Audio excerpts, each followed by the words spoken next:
Before we get into talking about Charlie, tell us a little bit about the both of you. Where are you located? What clubs do you shoot with? And when and how did you get into mounted shooting?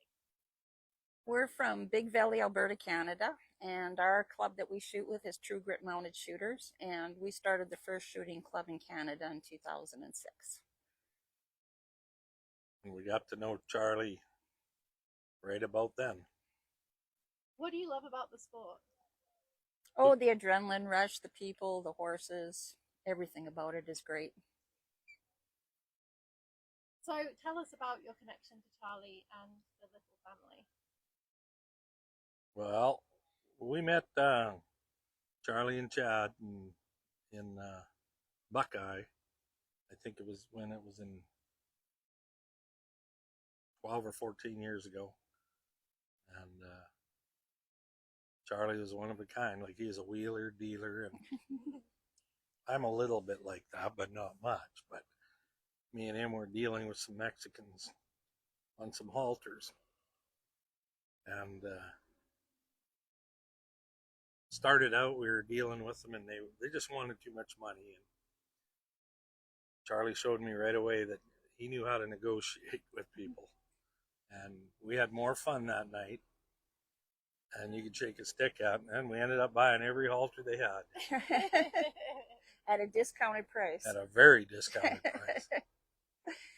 So for those who might not have had the pleasure of knowing Charlie and his family, what would you tell us about him and the family that he leaves behind? The whole little family is just the greatest people ever. They would give you the shirt off their back. And do anything for you. They've come up hunting with us, some in Canada and whatnot, and the whole bunch of them have come, and they've all stayed there, and it's just been just like a big family. Every time they come, we just have a great time, and yeah, you can't find better people than the Littles. Yeah. Debbie and Pat Little have come up hunting. Sean, the youngest brother, Chad and Brittany, Charlie, Brady was up there last year with them. Yeah, they've been up there hunting a lot with us. So tell us about some memorable moments with Charlie. There's quite a few of them, but I don't know which ones are the most memorable. But well, he was up there hunting the one time, and we're going to go out hunting, and we have about 3 or 4 trucks that we get in, and we all split up and go different ways. And Charlie says, I don't think I'll go. I think I'll just stay at the house.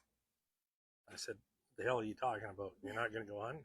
I'm going to just stay at the house here with Brady. I said, oh, okay. Well, it's all good. When we come back a couple hours later, he'd shot the biggest whitetail I'd ever seen from the house.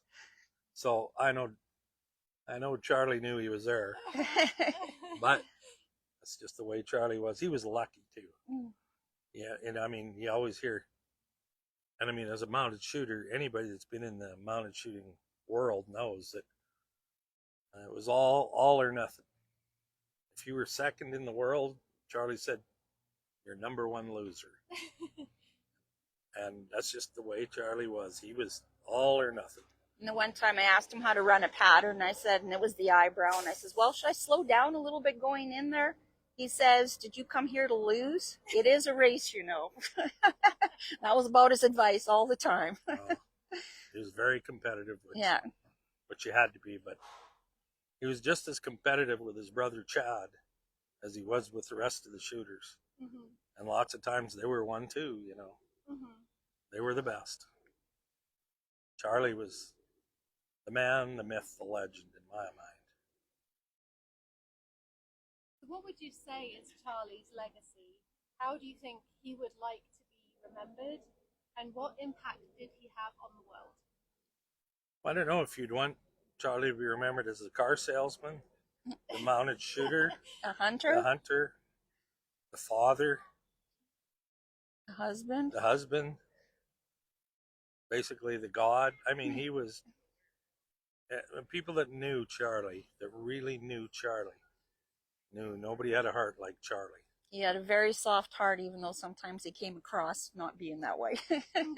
Oh, yeah. and a real soft spot for kids and babies. Yeah, he was amazing. What can we do to support Brady and the little family? Is there anything that we can do at this point? Well, I think, and I'm not saying everybody should just dig into their pockets and give them money, but 5 kids that Brady has to raise. I mean, some sort of support sure doesn't hurt, even if it's a little bit of support. I mean, there's enough mounted shooters and friends that he has, and let's all just do something and give him a little. And she just likes people checking in on her and seeing how she's doing and stuff. And she's an amazing woman, very strong. Really strong. Tell us about his children. How many? So you said 5 children. Yeah. Yep. Lane's the oldest. He's 15. And then it's Peyton. And then Hunter.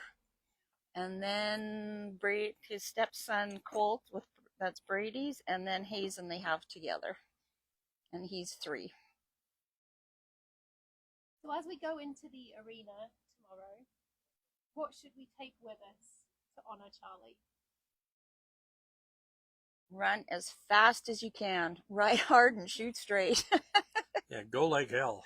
That's pretty much it. Go like hell. Because somebody's going to win. And 'Cause somebody's going to be the number 1 loser. Because it is a race, That's what his... And we didn't come here to lose. Well, that's what he always said. I love those final thoughts. Thank you both so much for taking a few minutes to talk to me about Charlie. I hope that everybody takes those thoughts into the arena tomorrow and remembers that tomorrow is a special day to honor him and to be thinking about him and remembering him and running as fast as you can. Yep. Because you've got a competition to win out there. Yeah, don't weaken. Yeah, don't weaken. Yeah, no, and thank you for doing what you're doing for him. I mean, Charlie's looking down and he appreciates it all. Anything you can do for Brady and the kids is just tremendous.